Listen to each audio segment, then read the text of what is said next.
Quality management का syllabus मैंने आपको लास्ट क्लास में भेज दिया था, और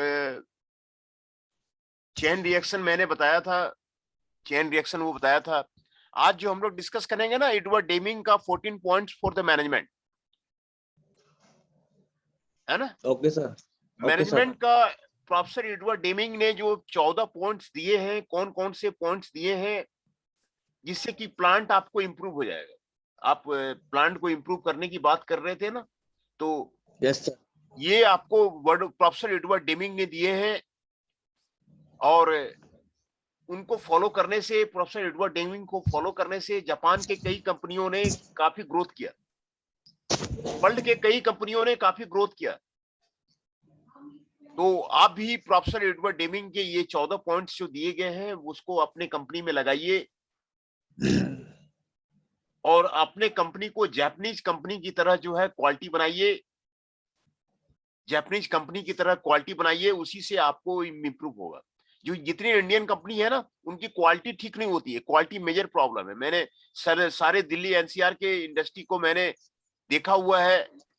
यस सर, क्वालिटी की बहुत प्रॉब्लम है। क्वालिटी की बहुत प्रॉब्लम है, और बिना क्वालिटी को इंप्रूव किए हुए आप कंपनी को आप इंप्रूव ही नहीं कर सकते। मेरा जो लेक्चर प्लान होता है ना, कंप्लीट सिक्स सिग्मा होता है।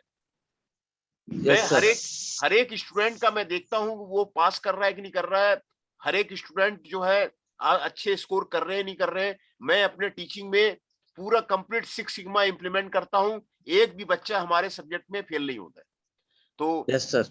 तो इम्प्लीमेंटिंग क्वालिटी हम भी जो है जापानीज टेक्नोलॉजी को ही एडॉप्ट करते हैं, प्रोफेसर एडवर्ड डेमिंग के ही फिलॉसफी को आपको एडवर्ट करते हैं।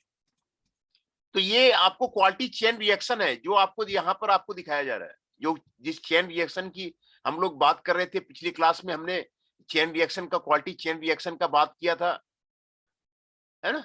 तो ये आपको क्वालिटी चेन रिएक्शन है।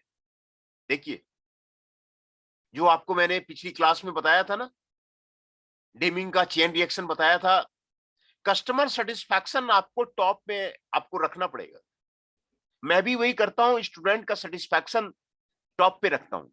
स्टूडेंट क्या कह रहा है, सिलेबस से बाहर नोट्स देने वो मांग रहा है, सिलेबस के बाहर उसको नोट्स दे देता हूँ। जहां तक जा सकता है, आप एमटेक में है, पीएचडी के भी काम कर रहे हैं, तो वो भी आप हमारे साथ कर सकते हैं। तो हमारा मोटो भी वही रहता है, स्टूडेंट सेटिस्फैक्शन का मोटो रहता है। Customer yes sir. सेटिस्फैक्शन आपको सबसे पहले आपको रखना पड़ेगा कंपनी में, तभी आप जो है आपका कंपनी आपको मार्केट शेयर आपका राइज करेगा। मार्केट शेयर जो आपको राइज करेगा, उसके दो ही आपको आपको पिलर हैं। एक तो क्वालिटी आपको ठीक रखनी पड़ेगी, दूसरी प्रोडक्टिविटी आपको कंपनी में आपको ठीक रखनी पड़ेगी। कंपनी की प्रोडक्टिविटी आपको टॉप में रखनी पड़ेगी। बड़ी बड़ी कंपनियां हैं, यूनिलीवर है ना, यूनिलीवर का हेडक्वार्टर लंदन है, अपनी प्रोडक्टिविटी को सबसे टॉप में रखता है। अपने जितने भी मशीन्स हैं उसको स्टैंडर्डाइज कर दिया है उसने, जितने भी मेन पावर है उसको स्टैंडर्डाइज कर दिया है, और प्रोडक्टिविटी उसका जो है टॉप में है। प्रोडक्टिविटी टॉप में रखिए, क्वालिटी टॉप में रखिए। एक भी आइटम आपकी कंपनी का जो बनता है ना, उसको बेकार मत कीजिए, वर्क यस सर। रीवर्क मत कीजिए, स्क्रैप में जाना नहीं चाहिए। रिवर्क में यस सर। रिवर्क में आपको रीवर्किंग करने से जो है ना उसका लॉस हो जाता है। कोई भी सामान वापस आ गया, कंप्लेन आ रहा है, तो उसका वापस हो जाता है। तो क्वालिटी आप टॉप में रखिए, वो आपको जरूरी है। और ये दो चीजें करने से आपको कस्टमर सेटिस्फैक्शन होगा। प्रोडक्टिविटी बढ़ाने से, क्वालिटी बढ़ाने से आपको कस्टमर सेटिस्फैक्शन होगा। आपका मार्केट शेयर मार्केट में आपको बढ़ेगा, और आपका जो है जो प्रोडक्ट का प्राइस है वो आपको डाउन जाएगा। अपना प्रोडक्ट का प्राइस वो मार्केट में सबसे नीचे रखिए। प्राइस जो है आपके प्रोडक्ट का जब तक कि आपको नीचे नहीं रहेगा ना, कस्टमर का ओरिएंटेशन नहीं होगा। कस्टमर आपके कंपनी की तरफ नहीं आएंगे, आपके दुकान की तरफ कस्टमर नहीं आएंगे। तो ऐसा स्ट्रेटजी अपनाइए, कॉस्ट रिड्यूसिंग स्ट्रेटजी अपनाइए, कि आपका जो आइटम है, आपका जो प्रोडक्ट है, उसके प्राइसेस आपको सबसे लोएस्ट हो मार्केट में। तभी आपका कस्टमर जो है, आपको मधुमक्खी जो है, आपको बिल्कुल जो है आपकी तरफ आएगा, जब आपने जो कॉस्ट रिडक्शन स्ट्रेटजी लगा रखा है अपने कंपनी में। मटेरियल का कॉस्ट सबसे कम है, लेबर का कॉस्ट सबसे कम है, प्रोडक्टिविटी, आप अपनी कंपनी को ऑटोमेशन कर दीजिए, जिससे कि लेबर का कॉस्ट कम लगे। ऑटोमेटिक मशीन लाइए, अच्छे मशीन आप कोरिया से मंगवाइए, जापान से मंगवाइए, वहां से टाई अप करिए। और ऑटोमेट देखिए आजकल का जमाना जो है ना ऑटोमेटिक मशीन का है। चाइना भी यही कर रहा है। चाइना जो कर रहा है ना, चाइना क्या कर रहा है, सस्ते में माल खरीद लिया, डिस्काउंट, हैवी हैवी हैवी जो है सारे माल खरीद लिया, सस्ते में माल खरीद लिया, मटेरियल कॉस्ट कम हो गया। ऑटोमेटिक मशीन लगा ली, प्रोडक्टिविटी ज्यादा हो गया, लेबर कॉस्ट लगा ही नहीं उसको, और सारे उसने आइटम बना लिए, और सारे आइटम उसने इंडिया के मार्केट में ढकेल दिया। जितने कंप्यूटर आ रहे हैं ना चाइना से आ रहे हैं, जितने भी मोबाइल के आइटम आ रहे हैं ना चाइना से आ रहे हैं। उसकी स्ट्रेटजी यही है, लोवेस्ट प्राइस में रखना। हमारे यहाँ जो दिवाली मन रही है ना, वो चाइना के जो इलेक्ट्रिकल आइटम है ना उससे मन रही है।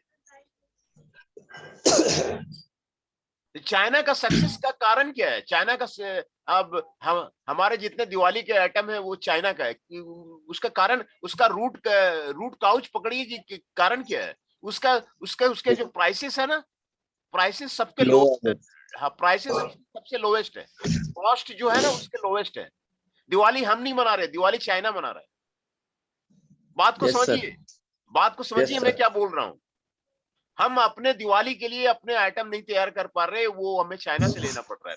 ये सारे आइटम करने के बाद आपको प्रॉफिट आएगा, और प्रॉफिट आएगा तो आपका मार्केट शेयर आपका बढ़ेगा। प्रॉफिट जब तक नहीं आता है ना, कंपनी का सर्वाइवल नहीं। प्रॉफिट आना आपको जरूरी है। और जितने भी कंपनियां हैं, मायापुरी इंडस्ट्रियल एरिया में जाता हूं, हमारे घर के बगल में डाबड़ी इंडस्ट्रियल एरिया में जाता हूं, डाबड़ी घर के बगल में रोहिणी में मैं जाता हूं, उसकी प्रॉफिट की प्रॉब्लम है, उसे प्रॉफिट ही नहीं हो पा रहा। पुरानी मशीन लगा रखी है, लेबर अनट्रेंड है, क्वालिटी ठीक नहीं देता है, क्वालिटी ठीक नहीं देता है, और प्रॉफिट नहीं आ पाता है। तो ये क्वालिटी चेन रिएक्शन जो डेमिंग का है उसको समझिए, इसको आपको आपको ये आपको आपको प्रॉफिट लाएगा। और ये बहुत ही इंपॉर्टेंट है, आपको ये चेन रिएक्शन को जो आपको डेमिंग का दिया हुआ है आप इसको समझिए। क्वालिटी चेन रिएक्शन का यहाँ पर आपको दिया हुआ है, देखिए कैसे करता है वो। इंप्रूव द क्वालिटी, क्वालिटी को इंप्रूव कीजिए। कैसे? आप cost decrease because of the less rework. Rework नहीं होना चाहिए। आपकी जो कंपनी है ना, कोई आइटम बनाते हुए खराब हो जाएगा ना तो आपका मालिक बिगड़ जाएगा। तो रीवर्क आप जो है मत कीजिए। पहले पहले ध्यान से देखिए, ये आपको रीवर्किंग आपको होना ही नहीं चाहिए। रीवर्किंग होगा, मालिक आपको बिगड़ जाएगा कि किस मजदूर ने खराब कर दिया, ये कर दिया। रीवर्क आपको होना ही नहीं चाहिए। फ्यूअर मिस्टेक्स, मिस्टेक करिए ही मत। कोई सामान को आप खराब मत कीजिए, मिस्टेक मत कीजिए। दूसरा, डिले मत कीजिए। टाइम शेड्यूल, आप जो मैनेजर है, मैनेजर से काम कर रहा है, टाइम शेड्यूल आप डायरेक्टली फिक्स कीजिए कि हम कितने में देंगे, आप उसको फिक्स कीजिए, डिले मत कीजिए। आप उसको ऑन टाइम डिलीवरी का आप प्लान कीजिए। वेंडर जो मारुति जो डिफरेंट वेंडर्स बनाती है, आप जो कह रहे थे कि हमारी कंपनी एस्कॉर्ट का वेंडर है, नहीं एस्कॉर्ट का वेंडर है ना आपकी कंपनी? Yes sir. हाँ, तो एस्कॉर्ट कंपनी उसको जो है टाइम लाइन देता है, इस टाइम तक आप उसको कीजिए। तो डिले मत कीजिए, डिले मत कीजिए। ये आपको अगर डिले करेंगे तो एस्कॉर्ट का जो प्रोजेक्ट है वो भी पीछे पड़ेगा, और वो दूसरा वेंडर ढूंढ लेगा, दूसरा वेंडर पकड़ लेगा। तो डिले मत कीजिए, better use of the machine time and the material.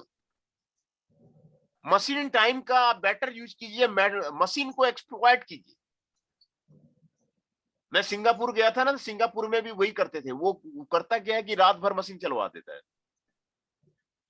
Labour रख लिया, मशीन को एक्सप्लॉइट करता है, मशीन को एक्सप्लॉइट करता है। मटेरियल को ना, better use of the material, कौन सा आपको आपको अभी भी मैंने आपको बताया था कि कौन सा मटेरियल को यूज किया जाए प्रोडक्ट के लिए।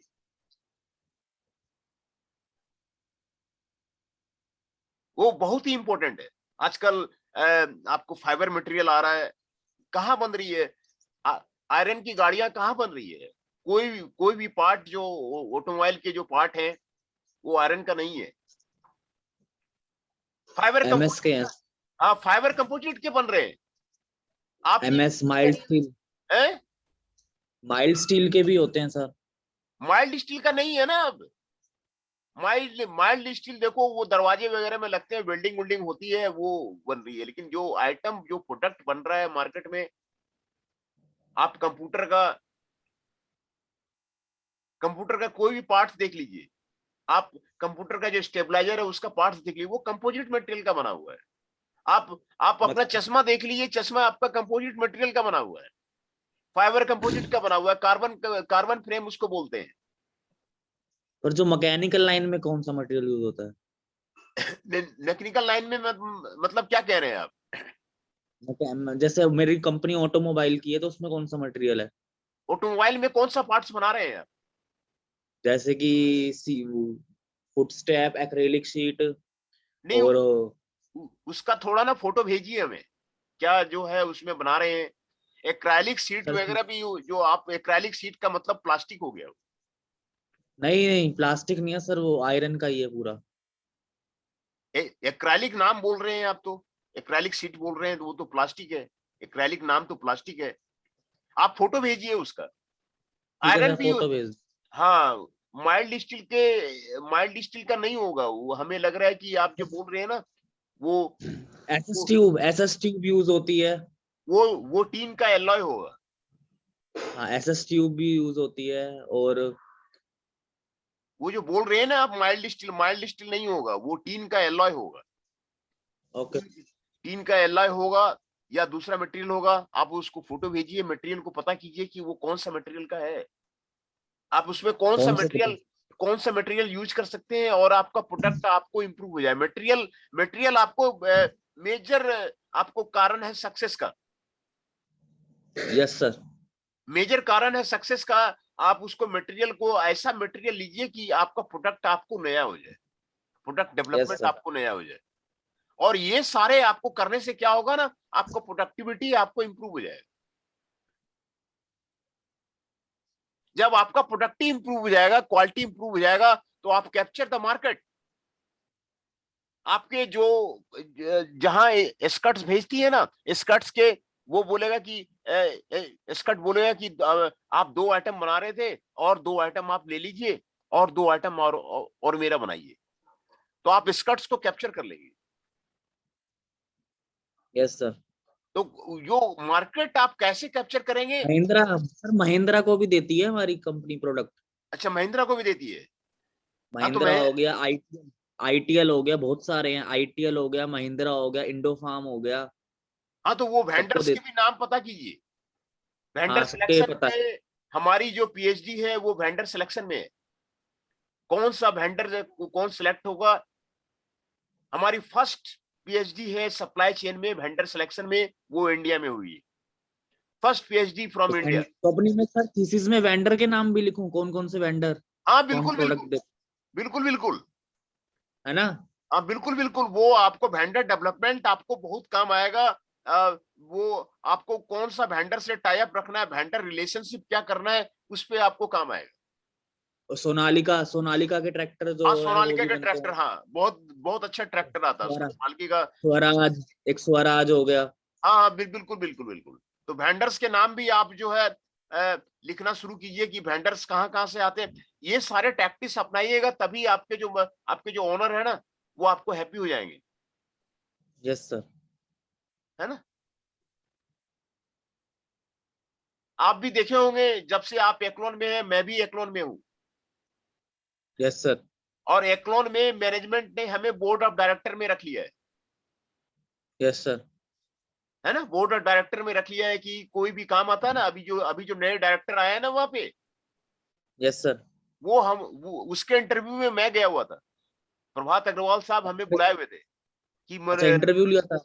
हाँ, मैंने इंटरव्यू लेकर के उनको डायरेक्टर में रखा है। Good sir. मैंने इंटरव्यू लिया है, वो जो गोस्वामी सर आए हुए हैं ना, उनका इंटरव्यू मैं लिया हूँ। Good sir. हाँ, तो ये सारे चीजें कंपनी में कीजिए, तो आपका कंपनी आपको वो जो मार्केट पकड़िए, वो दो ही चीज से हो सकती है, better quality and lower price. Price को रिड्यूस कीजिए कंपनी में, प्राइस। प्राइस को रिड्यूस कीजिए, लेबर कॉस्ट को घटाइए, लेबर कॉस्ट को घटाइए, स्क्रैप को घटाइए, रिवर्क को घटाइए। इसी से आप प्राइस को लोअर कर सकते हैं। Yes sir. तभी आप जो है, आपकी कंपनी स्टे इन बिजनेस में आपको तभी रहेगी जब जो है आप ये सारी चीजें करेंगे, तभी आपका जो है बिजनेस आपका ग्रोथ करेगा और आपकी कंपनी राइज करेगी। और तभी आप जो है दूसरे दूसरे आदमी को जॉब दे सकते हैं, कंपनी बढ़ेगी, मोर जॉब्स क्रिएट होगा। ये आपको डेमिंग का आपको चेन रिएक्शन आपको दिया हुआ है, और ये चेन रिएक्शन जो डेमिंग का है, ये बहुत ही आसान है, सिंपल है समझने में। यस आपको सर। चेन रिएक्शन में आपको यहाँ पर भी फिर आपको मैं वापस फोटो दिखा देता हूँ। ये डेमिंग का चेन रिएक्शन है, ये चेन बना हुआ है ना, ये चेन बना यस। हुआ है, और ये चेन को मेंटेन, चेन को तोड़ने मत दीजिए, चेन को तोड़ने में दीजिए। ये आपको डेमिंग का आपको चेन रिएक्शन आप कंपनी में पिछली क्लास में मैंने लिया था, इसलिए मैंने आपको बोला ना, जो टॉपिक इंपोर्टेंट होता है ना, वही टॉपिक मैं पहले पढ़ाता हूं, जिससे कि पहले आपको समझ में आ जाएगा। तो ये डेमिंग का दिया यस। हुआ है, और ये जो आपको डेमिंग के 14 पॉइंट्स दिए हुए हैं ना, ये आपको 14 पॉइंट्स मैं आपको दिखा रहा हूं। ये प्रोफेसर एडवर्ड डेमिंग का दिया हुआ 14 पॉइंट्स है, ये 14 पॉइंट्स आपको दिखा रहा ना, ये प्रोफेसर एडवर्ड डेमिंग का दिया हुआ है ना, yes sir. Deming's 14 points for the management. बहुत ही काम की चीज है ये, डेमिंग की 14 पॉइंट्स मैंने अपने घर में ये लगा रखा है। आप अपनी कंपनी में भी ये डेमिंग के 14 पॉइंट्स का आप एक चार्ट बना दीजिए, और इसी पे काम कीजिए, प्रोफेसर एडवर्ड डेमिंग का काम कीजिए, फिलॉसफी पे काम कीजिए। आपकी कंपनी बिल्कुल जापानीज कंपनी की तरह होगा, और वो आपको काफी राइज करेगा। पहला पॉइंट है, create consistency of purpose for improvement of the product and services. Improvement of the product को आप इंप्रूव कीजिए, जो एग्जिस्टिंग प्रोडक्ट बता रहे हैं ना, यस सर। उसको कंटिन्यूअसली आप इंप्रूव कीजिए। कैसे वो प्रोडक्ट आपको इंप्रूव होगा, ये उसको इंप्रूव कीजिए। ये पहला पॉइंट है आपको सक्सेस का, कंपनी जो सक्सेस हो रही है, ये आपको पहला पॉइंट है, आपको प्रोडक्ट को इंप्रूव कीजिए, सर्विसेज को इंप्रूव कीजिए, सर्विसेज को इंप्रूव कीजिए, प्रोडक्ट को इंप्रूव कीजिए। ये आपको डेमिंग का 14 पॉइंट है। दूसरा है, अडॉप्ट द न्यू फिलॉसफी। देखिए, आप अभी भी मैंने पैलेग्रिज्म की बात करी ना, तो यस सर। किसी की कॉपी करके आप जो है कभी राइज नहीं कर सकता, आपका कंपनी कभी राइज नहीं कर सकता। आप दूसरा कंपनी वाला क्या कर रहा है, आप उसका कॉपी करेंगे तो आप बिल्कुल राइज नहीं कर पाएंगे,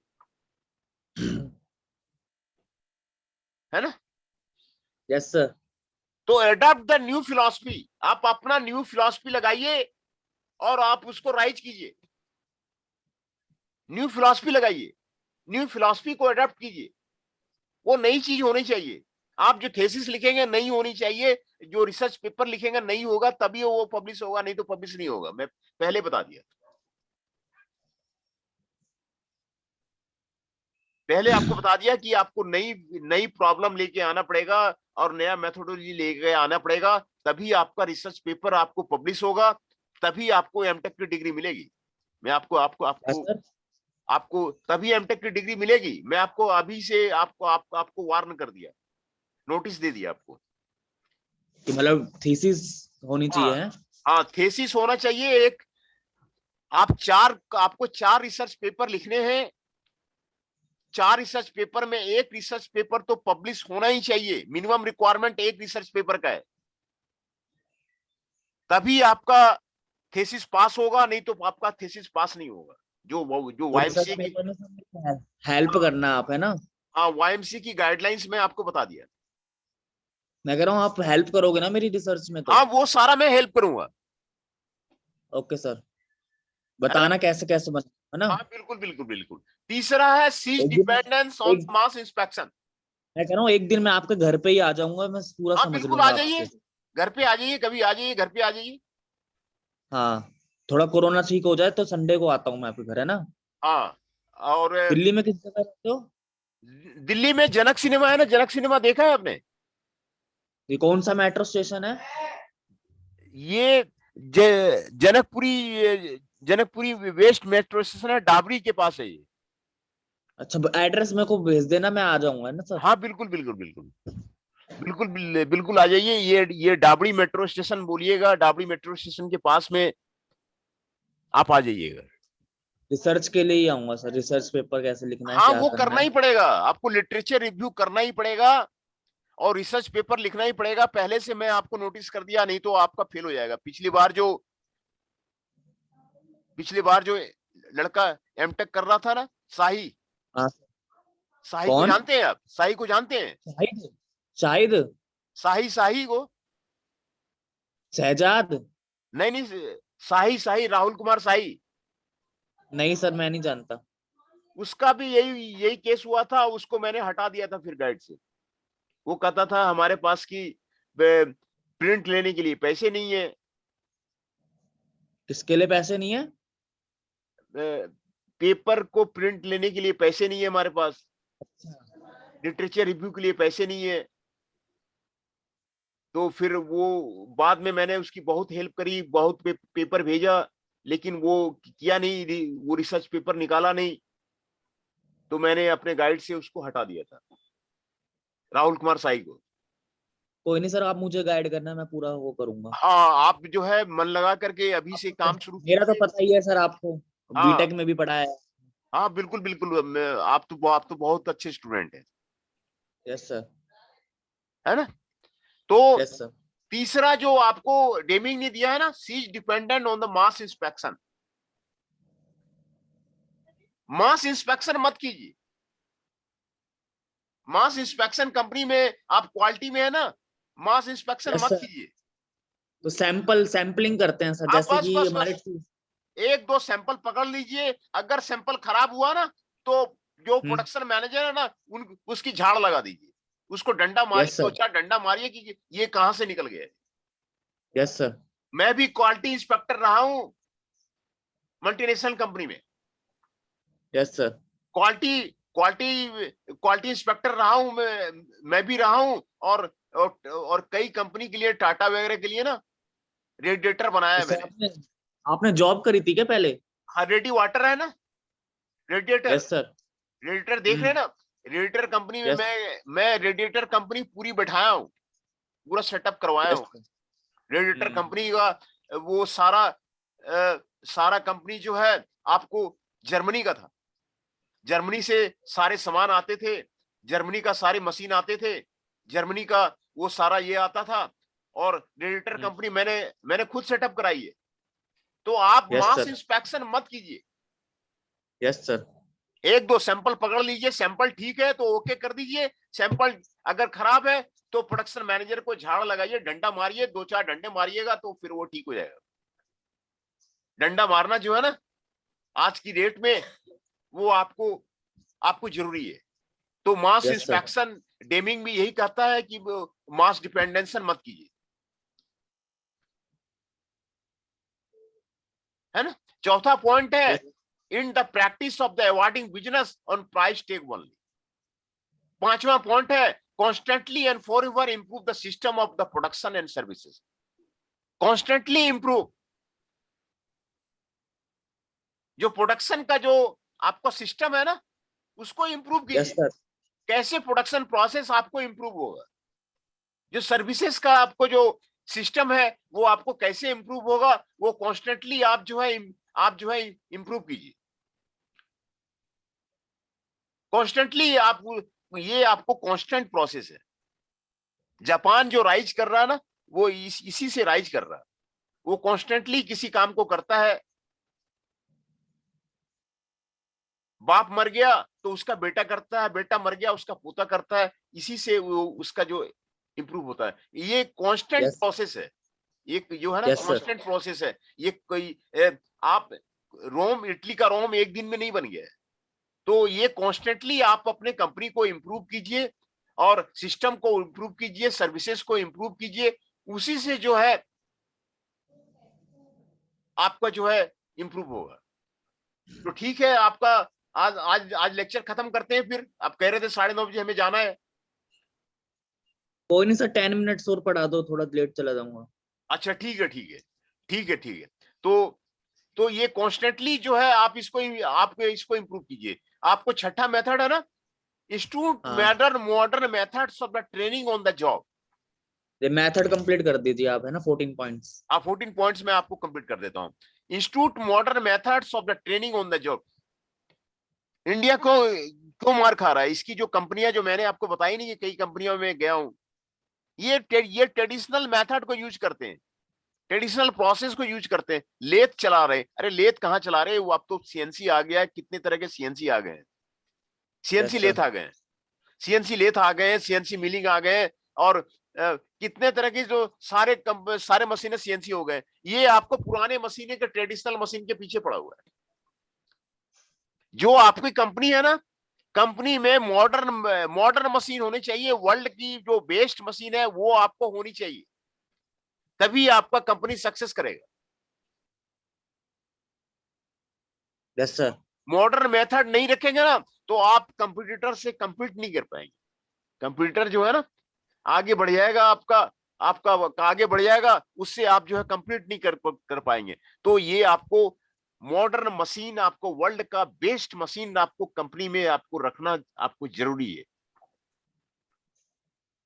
तभी जो है यस कंप्यूटर से compete कर पाएंगे, नहीं तो आपकी कंपनी आपकी बैठ जाएगी, और इसी से होगा। एंड 7वां पॉइंट है institute modern method of the supervision and leadership. आपको कंपनी को लीडर होना चाहिए। जितने भी कंपनी है ना, जो आप जो आइटम बनाते हैं, उसका नंबर 1 होना चाहिए, लीडर होना चाहिए। दिल्ली एनसीआर में कोई भी कंपनी आपको उतने क्वालिटी का, उतने लो कॉस्ट में नहीं बनाना चाहिए, तभी आपका कंपनी जो है सरवाइव करेगा, नहीं तो कंपनी बैठ जाएगी। Modern methods of the supervision लगाइए, modern method of the leadership लगाइए, तभी आपका कंपनी आगे बढ़ेगा। 8वां पॉइंट है drive out the fear. Fear को खत्म कीजिए।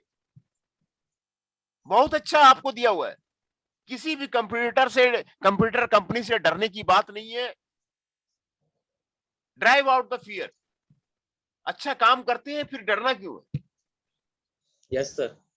तो ड्राइव आउट द फियर, ये चीज जो ड्राइव आउट द फियर लिखा हुआ ना, ये हर एक चीज में आपको आपको आपको देता है। हमारे प्राइम मिनिस्टर साहब की जो विजन है ना, वो आपको ड्राइव आउट द फियर का विजन है। वो डरते नहीं है। वो कि आपने देखा होगा कि वो कितनी सारी चीजें आपको हमारे honourable prime minister Narendra Damodar Das Modi ने इंप्लीमेंट कर दिया, राम मंदिर बनवा दिया। वो डरा नहीं किसी से, वो डरा नहीं किसी से। वो कश्मीर में आर्टिकल हटवा दिया, वो डरा नहीं किसी से। कितने काम यस वो सर। उनका बिल्कुल, ये जो 8वां पॉइंट है ना, ड्राइव आउट द फियर, यही उनका पॉइंट है कि डरना नहीं है, हमें अपना मिशन रखना है, हमें अपना काम करना है। यही ड्राइव आउट द फियर है। Then 9 break down barriers between the department. Relationship जो है आपको आपको बेटर आपको रखना जरूरी है। Yes sir. हर एक डिपार्टमेंट में वो रिलेशनशिप, बेटर रिलेशनशिप आपको और आपको रखना जरूरी है। ब्रेकडाउन को खत्म कीजिए। बैरियर जो लगा हुआ है ना, कोऑर्डिनेशन, हर एक डिपार्टमेंट में कोऑर्डिनेशन, हर एक मैनेजर से कोऑर्डिनेशन रखना आपको जरूरी है, आपको रिलेशनशिप रखना जरूरी है, तभी आपकी कंपनी जो है वो आपको राइज करेगी। वेंडर, जितने वेंडर है ना, स्कर्ट से आपको रिलेशनशिप बेटर आपको रखना जरूरी है। जो आप जो कह रहे हैं ना कि हमारे इतने कंपनी से वेंडर्स है, सोनालिका से वेंडर्स हैं, और कितने कंपनियों का नाम लिया आपने, तो वहां हम सामान भेजते हैं, तो उससे रिलेशनशिप आपको रखना जरूरी है, और जो बैरियर्स है उसको हटाइए। 10वां पॉइंट है eliminate numerical goals for the workforce. Numerical goal for the workforce को आप हटाइए। वर्कफोर्स के लिए, जो वर्कफोर्स का मतलब होता है लेबर, लेबर के गोल को हटाइए, उसकी प्रोडक्टिविटी को बढ़ाइए, वर्कफोर्स की प्रोडक्टिविटी को बढ़ाइए। कोई भी बंदा अच्छा काम करता है, मेहनत से काम करता है, तभी प्रोडक्टिविटी बढ़ता है। उसके लिए उसका मिशन आपको क्लियर होना चाहिए, विजन क्लियर होना चाहिए कि हमें ये काम करना है, वो काम करना है। तो ये न्यूमेरिकल गोल्स को आप उसको फिक्स कीजिए। Eliminate the work standard, work को स्टैंडर्डाइज हटाइए। डेली आपको कंटिन्यूअस इंप्रूवमेंट करना है, न्यूमेरिकल कोटाज को हटाइए, आपको डेली में आपको इंप्रूव करना है। Remove barriers to provide of the workmanship.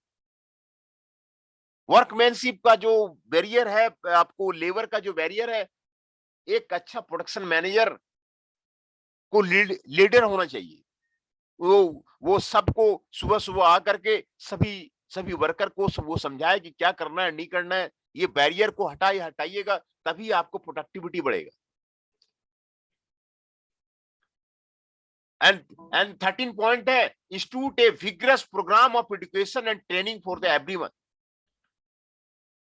Maruti भी वही कर रही है। मारुति क्या कर रही है ना, जो आदमी अच्छा है ना, उसको जापान ट्रेनिंग के लिए भेज देता है। 6 महीना तो जापान में जा, जापान में रह, जापान से ट्रेंड हो जा, फिर हमारे यहाँ के काम कर। तो एजुकेशन एंड ट्रेनिंग आपको जरूरी है। एजुकेशन एंड ट्रेनिंग आपको जरूरी है। जब तक कि आप बेटर नॉलेज नहीं जानते हैं, बेटर मेथोडोलॉजी नहीं जानते हैं, बेटर चीज नहीं जानते हैं, तब तक जो है आपकी कंपनी राइज नहीं करेगी। जापानी जो सक्सेस हुआ, जापानी सक्सेस का हमारे कारण यही है कि उसका जो क्वालिटी है वो बेटर है, उसकी जो टेक्नोलॉजी है वो बेटर है, उसकी जो एजुकेशन है वो आपको बेटर है। Create a structure in top management that will push every day on the above 13 points. ये जो 13 पॉइंट आपको डेमिंग ने बताया ना, ये आपको टॉप मैनेजमेंट को, आपके मैनेजमेंट, आपके कंपनी ओनर को ये चीजें समझ में आनी चाहिए कि ये 13 पॉइंट करने हैं।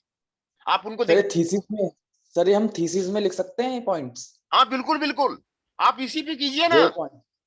आप इसी पे कीजिए ना। मैं आपको एक थीसिस भेजता हूँ। यस सर, आप थीसिस मुझे सेंड करना। हाँ, आप ये पॉइंट जा करके आप अपने ओनर को दिखाइए कि मैं यही जो है 14 पॉइंट्स मैं अपनी कंपनी में लागू करूंगा। नहीं मैम, जैसे कि जो हमारी लास्ट सेमेस्टर में थीसिस लिखनी होगी, ये पॉइंट्स लिख सकते हैं, पूछ रहा हूँ सर मैं। आप बिल्कुल बिल्कुल, मैं आपको तो भेज देता हूँ। ये तो नहीं होगा कि कॉपी हो गया, वो हो गया? देखिए, ये आप उसको लिखेंगे ना कि ये प्रोफेसर एडवर्ड डेमिंग का पॉइंट है, आपका पॉइंट थोड़ी है, ये मेरा पॉइंट थोड़ी है। ये तो कह ही रहा है कि डेमिंग के पॉइंट है ये। तो मैं थोड़ा चेंज करके लिख दूंगा इसमें, है ना? हाँ तो अपनी लैंग्वेज में लिख दूंगा। हाँ, ये कह ही रहा है डेमिंग के पॉइंट है। ये आपके पॉइंट कहाँ है? ये आपके पॉइंट नहीं है, हमारे पॉइंट नहीं है। मैं तो कहा तो रहा हूँ प्रोफेसर एडवर्ड डेमिंग का पॉइंट है ये। तो हम थीसिस में लिख सकते हैं, नहीं लिख सकते, ये पूछ रहा हूँ सर मैं।